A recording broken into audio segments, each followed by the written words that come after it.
안녕하세요. 오늘은 31일차 수업 시작하는 날입니다. 지난 시간에 제가 말씀드렸듯이 31일차부터 40회차까지 마지막 수업 동안에는 토픽만 공부하기로 했어요. 이제 토픽 시험을 준비하는 분들도 있고 꼭 준비하지 않더라도 지금까지 배운 어휘나 문법을 바탕으로 이제 토픽 시험을 한번 대비해 보는 것도 좋을 것 같아서 계속 문제풀이 위주로 공부하도록 하겠습니다. 오늘은 1교시에는 쓰기, 2교시에는 듣기, 그리고 3교시에 읽기를 하도록 할게요. 매번 아마 같은 수업 시간이 될 것 같아요. 자, 오늘도 쓰기니까 일단 51번 유형부터 한번 보도록 할게요. 51번 문제 유형, 자 볼게요. 안녕하세요. 겨울 학기를 맞아 기숙사 입사 신청을 받습니다. 기숙사 입사 신청이 무슨 말이에요? 기숙사 입사 신청? 네, 기숙사에 들어갈 수 있는 사람을 신청자를 먼저 받는다는 얘기겠죠. 학교마다 기숙사가 좀 모자라기 때문에 기숙사에 들어가기가 조금 힘들 수도 있어요. 그래서 미리 신청을 받아서 보통 학교마다 운영을 하고 있어요. 그래서 기숙사에 입사하기를 원하는 학생들은 신청서를 작성한 후, 신청서 쓰다, 작성하다는 쓰다죠. 신청서를 쓴 후 2월 15일까지 어디에? 네. 2월 15일까지 뭐 나왔어요? 우편이나 이메일로는 받지 않으니 직접 사무실에 가지고 오셔야 합니다. 그리고 기숙사에서는 요리가 금지되어 있으며, 여러분 금지란 말 알죠? 네, 금지. 하지마 이 뜻이죠. 예, 요리를 하지 마십시오. 요리를 하면 안 됩니다 라는 뜻이에요. 요리가 금지되어 있으며, 자, 또 뭐가 나왔어요? 만약 기숙사 내에서 휴대용 가스레인지가 발견될 경우, 휴대용 가스레인지가 발견되다, 없던 것을 찾아내는 거죠. 발견될 경우 즉시 퇴실 조치한다. 퇴실이 뭐예요? 나가세요죠. 기숙사에 살 수 없습니다. 기숙사에서 나가란 얘기죠. 예, 나가다. 퇴실. 기숙사에서 나가야 되는 그런 조치, 그런 어떤 법을 만들었어요. 그래서 기숙사에서 퇴실 조치함을 알려드립니다. 이렇게 나와 있네요. 자, 그럼 여기서 여러분들이 여기 기억 안에는 뭐 넣어야 될지, 그리고 여기는 니언이에요. 니언 안에는 뭐가 들어가야 될지 잠깐 한번 생각해 보시면 좋을 것 같죠?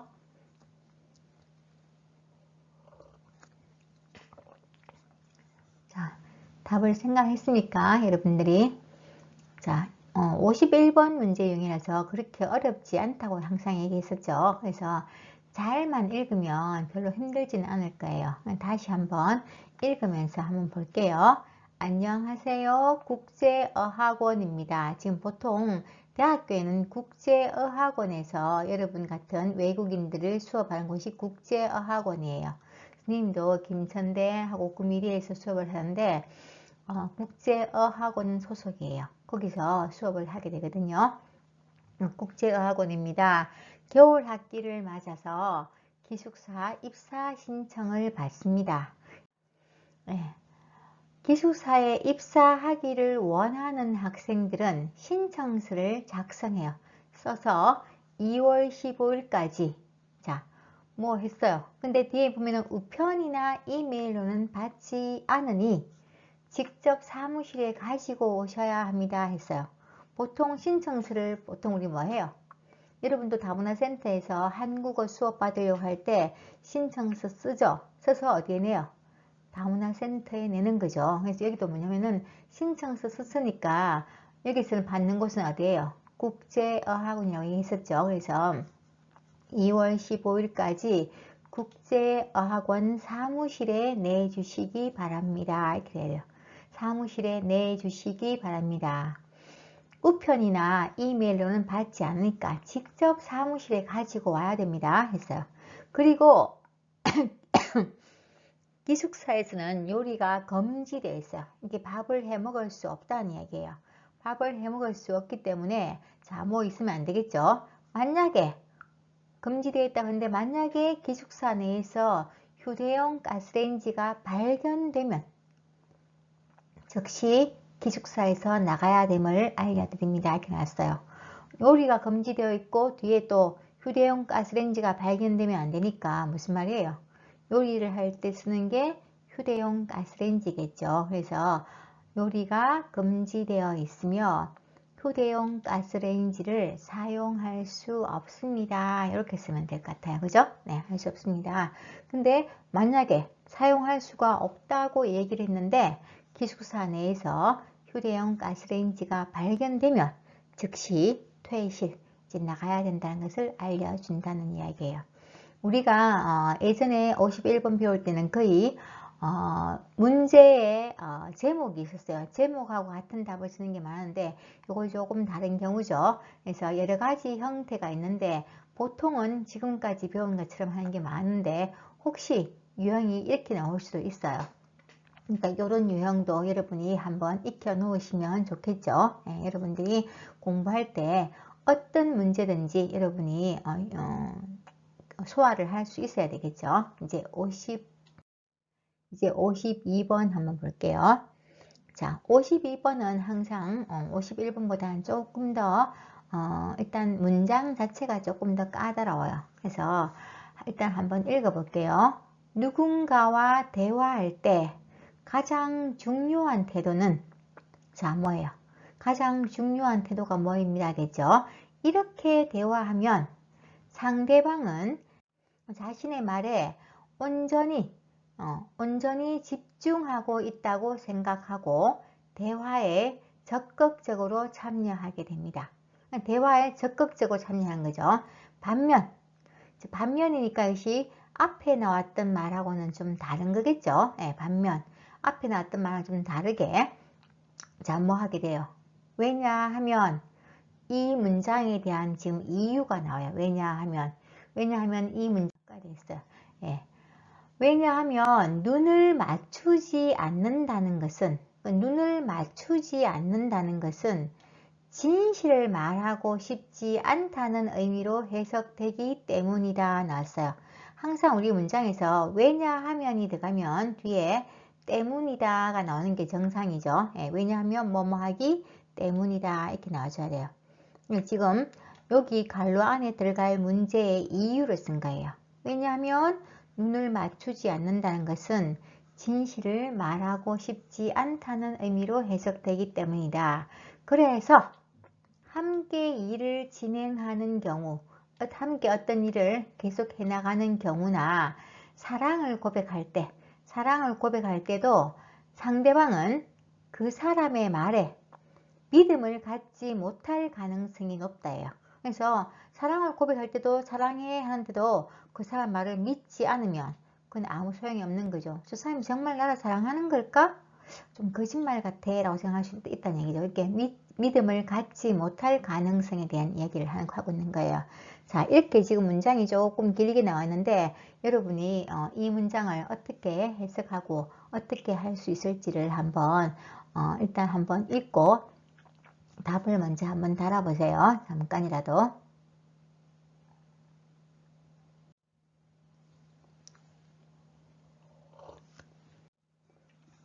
자, 한번 볼까요? 다시.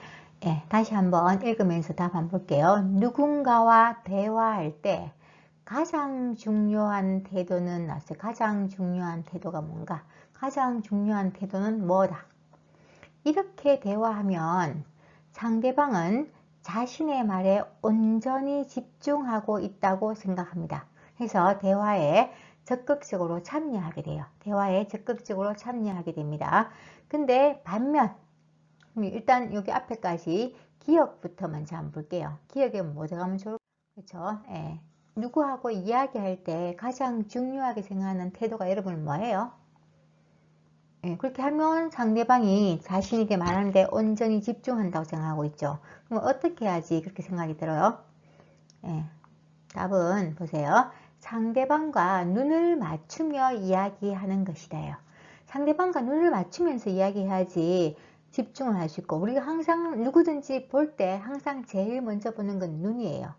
눈을 맞추지 않고 이야기하면 나한테 집중이 안 된다고 생각하고 있어요. 선생님도 그렇게 생각하거든요. 이야기를 하는데 자꾸 다른 곳에 쳐다보고 있어요.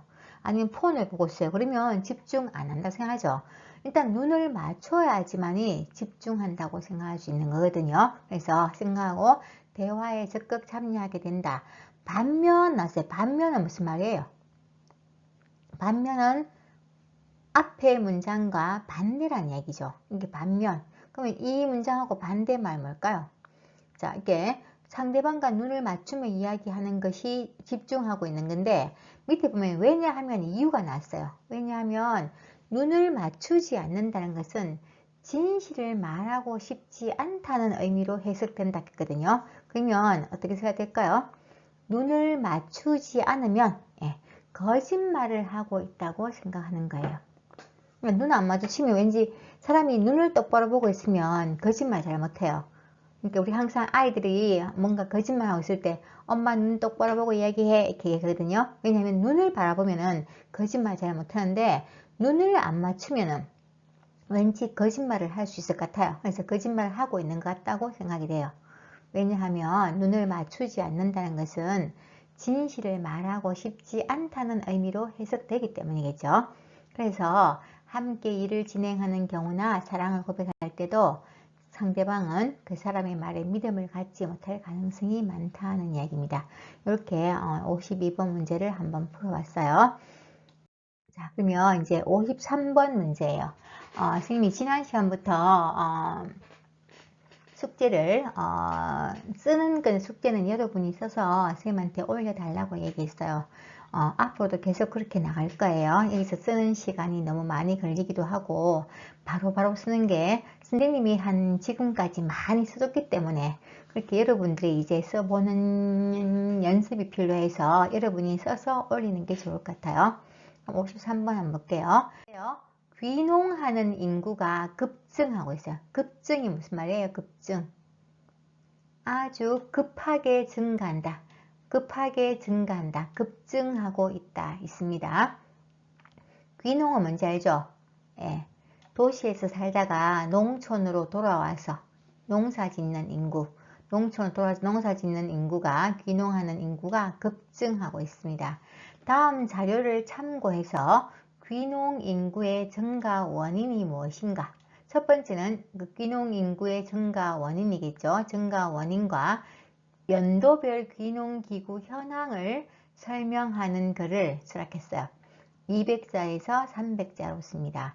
근데 여기 지금 보니까 여기서는 귀농 인구의 증가 원인이 먼저 나와 있고 연도별 귀농 가구 현황이 두 번째로 나와 있는데, 사실 귀농 인구 증가의 원인을 먼저 아는 것보다는 귀농하는 인구가 점점 많아진다는 것을 보고 왜 많아지는가를 뒤에 하는 게 좋을 것 같아요. 그래서 여기는 보니까 앞에 연도별 귀농 인구 현황이 먼저 나와 있고 귀농 인구 증가의 원인이 나와 있어요. 그래서 선생님 생각에도 문제에 물었을 때 1번, 2번보다는 여기 표를 보고 하는 1번, 2번을 순서로 하는 게 1번 다 쓰고 그러면 원인이 무엇인가를 규명하는 게 아마 좋을 것 같아요. 그죠? 네, 그래서 여러분이 원고지 쓰는 거 계속 우리 해봤으니까 잘 알겠지만 첫 번째는 자, 이건 처음 시작할 때 뭐 하면 좋을까요?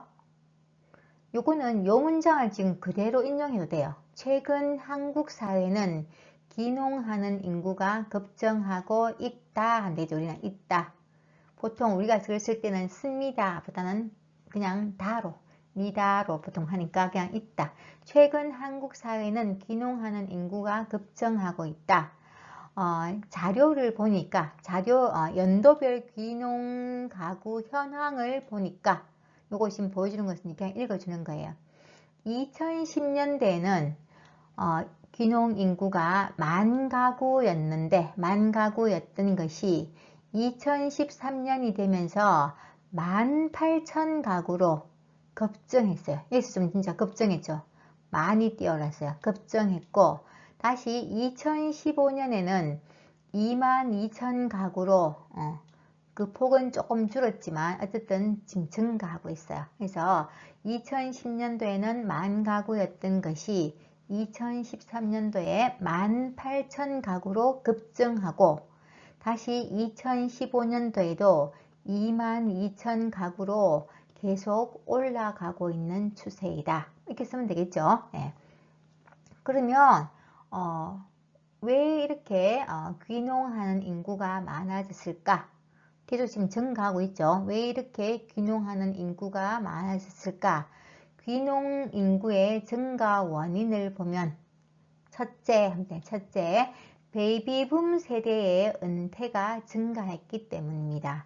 자, 베이비붐 세대라는 얘기는 여러분이 잘 알지 모르겠지만 보통 50대, 지금 50대에서 60대 초반 정도, 50대에서 60대 초반 정도의 인구들을, 사람들을 베이비붐 세대라고 이야기해요. 그때 전쟁이 끝나고 우리나라 전쟁이 끝나고 갑자기 막 아이를 많이 낳았을 땐 시대겠어요. 그래서 전쟁 끝나고 사람들도 많이 죽고 했으니까 그때 아이를 많이 낳았거든요. 그래서 그때 베이비붐 세대가 지금 50대에서 60살 사이니까 지금 한창 은퇴를 한 시기예요. 회사에서 이제 그만두라 하고 또 정년이 돼서 그만두게 되는 은퇴한 사람들이 아주 많아졌어요. 우리나라 인구 중에서 베이비붐 세대 인구가 제일 많아요. 그러니까 제일 많은데 그 사람들이 막 지금 계속 은퇴를 하니까 일할 자리가 없으니까 이제 은퇴한 다음에 농촌으로 돌아가는 거죠. 그래서 여러분들이 이걸 그냥 써도 되긴 돼요. 첫째, 베이비붐 세대의 은퇴가 증가했기 때문이다. 둘째, 전원 생활을 통한 가치를 추구하는 게 확산되었다. 여러분들이 이 말 뜻을 잘 몰라도 쓰긴 쓸 수 있어요. 두 번째는 전원 생활을 통한 가치 추구 확산이 이유이고, 세 번째는 귀농인 육성 프로그램이 활성화되는 것도 하나의 이유이다. 그리고 네 번째, 귀농 가구에 대한 정부의 지원이 많아졌기 때문이다 라고 쓰면 되긴 돼요. 이거 그냥 그대로 써도 되긴 되는데 여러분이 이 말 뜻이 무엇인지를 알면 좀 풀어서 쓸 수가 있어요. 만약에 분량이 좀 모자랄 때 이 내용을 좀 해석해서 써주면 좀 더 분량이 길어지니까 여러분이 쓰기가 좋을 거예요. 그래서 전원생활 한번 설명 한번 볼게요. 전원생활이 보통 뭐냐면 도시 말고 시골 같은데요. 시골 생활을 통해서 정말 경쟁 말고 그냥 정말로 식물과 동물을 키우면서 그런 가치를 추구하는 것, 진짜 거기다가 어떤 의미를 두고 하는 그런 생각이 점점점 많아진다는 얘기예요. 이런 사람들이 많아지기 때문에 농촌으로 내려온다는 얘기죠. 세 번째는 귀농인 육성 프로그램이 활성화됐다는 얘기죠. 그래서 귀농하는 사람들을 위해서 다양한 프로그램으로 보통 그 시에서 농어촌 도시에서 이걸 많이 해줘요. 포도 키우는 방법, 뭐 아니면 딸기 키우는 방법 같은 거 많이 연구해서 교육을 시켜줘요. 그런 게 많이 활성화되어 있으니까 사람들이 별로 겁을 내지 않고 이제 농촌에 농사를 짓겠다고 오는 거죠. 그래서 그리고 마지막으로 아니면 네 번째는 귀농 가구에 대해서 정부의 지원이 많아지고 있다는 얘기예요. 그래서 귀농하면 정부에서 여러 가지 지원을 많이 해준다는 얘기죠. 그래서 이런 이유들 때문에 지금 한국 사회는 점점 귀농하는 인구가 증가하고 있다라고 문장을 끝을 맺으면 될 것 같아요. 이렇게 여러분들이 한테 좀 보내주세요. 그러면 선생님이 좀 다시 첨삭을 해서 여러분하고 같이 해보도록 하겠습니다. 그래서 여기 원고용지에 여러분은 쓰시면 돼요. 자, 이제 우리가 쓰기 시간이 조금 있어서 선생님이 의미 파악하기 해서 여러분 쓰기 시험을 대비해서 조금 이런 어휘 정도는 알면 좋겠다고 생각하는 것들을 좀 모았어요. 자, 오늘은 역시 객관식 문제랑 주관식 문제가 지금 두 개 나오니까 객관식 문제부터 한번 풀어볼게요. 답을 번호로 찾는 거니까 아마 그렇게 많이 어렵지는 않을 거예요. 자, 이제 볼게요. 사이버이 뭐예요? 사이버 공간. 실제 만나는 게 아니에요. 보통 우리가 말하는 컴퓨터나 아니면 휴대폰이라든지 아니면 만나지 않고도 우리 SNS 활동 많이 하죠. 예. 그런 경우에 그것도 보통 사이버 공간이라고 해요. 그 공간에 집착하는, 집착 무슨 말이에요? 우리 어휘 시간에 배웠는데 기억나요? 집착하는 것은 계속 거기에 좀 이렇게 온 정신을 몰두한다는 뜻이에요. 버리지 못하고 계속 그 생각만 가지고 있는 것을 보통 집착한다고 하죠. 사이버 공간에 내가 계속 거기에서 벗어나지를 못해요. 하루 종일 휴대폰 들고 하루 종일 아니면 컴퓨터 앞에서 뭔가 뭐 하는 사람이 있어요. 이렇게 뭐 SNS에 뭘 올려놓고 계속 그것이 답이 오는지 안 오는지, 그 사람들이 내가 올린 글을 많이 읽는지 안 읽는지 막 그런 계속 생각해요. 그런 사람 보고 집착한다 그래요. 사이버 공간에 집착하는 사람들이 많아지고 있습니다. 가상 공간에서, 그러니까 가상 공간이죠. 실제 만나는 게 아니에요. 가상이라는 것은 그냥 머릿속에 있는, 아니면 실제 만나는 거 아니에요. 현실하고 관계없는, 현실 세계하고 가상 공간은 좀 반대 말이에요. 현실 세계 직접 만나는 것도 아니고 그냥 가상 공간이에요. 가상 공간에서 그들은 현실 세계와는 다른 삶의 방식을 취하는 경우가 대부분이다. 사이버 공간에 있으면은 사람들이 나를 직접 만나지 않기 때문에 나를 잘 몰라요. 그러니까 내가 평소와 다른 행동을 할 수 있어요. 평소와는 다른 삶의 모습을, 삶의 방식을 취하는 경우도 많아요. 그런 경우가 대부분이에요. 그래서 여러분들이 보면은 SNS에 페이스북이나 아니면 카카오 스토리 같은 데 보면은 이렇게 자기가 좋았던 것만 많이 올릴 수 있어요. 실제로 그 사람들이 내 모습을 잘 몰라요. 그러니까 내가 좋았던 것만 모습을 올리니까 딴 사람들은 다 행복한 줄 알아요. 쟤는 정말 좋겠다. 매일 여행 다니고 매일 맛있는 거 먹고 매일 정말 재밌게 사는구나. 근데 나는 왜 이래 생각할 수도 있어요. 근데 그 사람들도 가상 공간이기 때문에 자기의 좋은 모습만 보여주는 거죠. 그래서 이런 과정에서 현실적인 인간관계의 틀은 무너져요. 실제로 그러면 그 사람들이 자기가 가상 공간에서 보여준 게이기 때문에 실제 만나는 걸 싫어해요. 실제 만나면 모습이 그대로 드러나니까. 그래서 인간관계의 틀이 그냥 완전 무너지는 거예요. 무너지고 자신의 정체성을 상실하게 돼요. 내가 누구인지도 어느 정도 모를 때도 있어요. 정말 나는 누구지? 내가 지금 컴퓨터에서 보여주는 내가 정말 나인가? 아니면 아닌가? 그것마저도 잃어버리게 되는 거예요. 상실. 잃어버리게 된다는 뜻입니다. 그러니까 여기 그럼 뭐가 들어가면 좋을까요? 사이버 공간에 집착하는 사람들이 많아지고 있는데 이 사람들은 가상 공간에서 현실 세계와 다른 삶의 방식을 취하는 경우가 대부분이라서 이 사람들은 왜 이렇게 할 수 있을까요? 근데 그 생각이 돼요. 왜 현실 세계와 다른 모습을 살 수 있을까요? 사람들이 내가 누군지 잘 모른다는 얘기예요. 그래서 그게 바로 이거예요. 익명성을 보장받는다 뜻이에요. 쉽게 말해서 여러분이 만약에 페이스북이나 이렇게 다른 어떤 그런 경우는 사람들이 알 수도 있지만 그냥 댓글 달 때는 누가 누군지도 몰라요. 댓글 달 때 여러분 이름 달고 하지 않잖아요. 그죠? 그래서 이런 경우에서 자기 하고 싶은 대로 막 욕도 막 하고 그래요. 그런 경우는 내가 누군지를 모른다는 얘기예요. 내 이름을 밝히지 않으니까 내가 누군지를 몰라요. 그게 바로 익명성이에요. 그러니까 자기가 하고 싶은 말 다 해요. 그래서 그런 걸 보장받기 때문에 하고 싶은 말 다 하고 그게 실제로 인간관계에서는 좀 틀이 무너질 수도 있다는 이야기가 되겠죠. 조금 어렵죠. 있어요. 이렇게 요런 내용을 가지고 그 다음 문제 한번 볼게요. 이건 주관식이에요. 자, 가상 공간에서는 아까 우리 가상 공간 얘기 했었죠. 자, 뭐 됨으로 상대방에게 것 같다. 가상 공간에서 뭐가 되기 때문에 상대방에게 상처를 주는 이야기를 많이 할 수도 있어요. 같아요. 근거 없는 이야기를 퍼뜨린다거나 실제로 그렇지 않은데 이유, 안전한 어떤 근거도 없어요. 그런 얘기를 막 퍼뜨려요. 그리고 인신공격, 사람에 대해서 막 공격하는 거죠. 그러니까 하는 등 자신이 누구인지 드러나지 않기 때문에 생각 없이 말을 할 수 있는 거죠. 그래서 자신이 누구인지를 들어 가상 공간에서는 익명성이 보장되므로 내가 누구인지 모르기 때문에 아무리 내가 뭐 이상한 욕을 하거나 뭐 좀 안 좋은 댓글을 달아도 내가 누구인지 몰라요. 그러니까 사람들이 그게 보장되기 때문에 상대방에게 상처 주는 말도 하고, 뭐 연예인이 조금만 연기를 잘못하면 아 연기 정말 못한다, 뭐 얼굴도 못생겼다, 막 이렇게 완전히 좀 상처가 되는 말 쉽게 할 수 있는 거는 내가 누구인지 내 이름이 밝혀지면 못하는데 내 이름이 밝혀지지 않기 때문에 할 수 있는 이야기란 거죠. 그래서 이렇게 익명성이 보장되는 아까 객관식 문제하고 이어서 이번에는 주관식 문제로 본 거예요.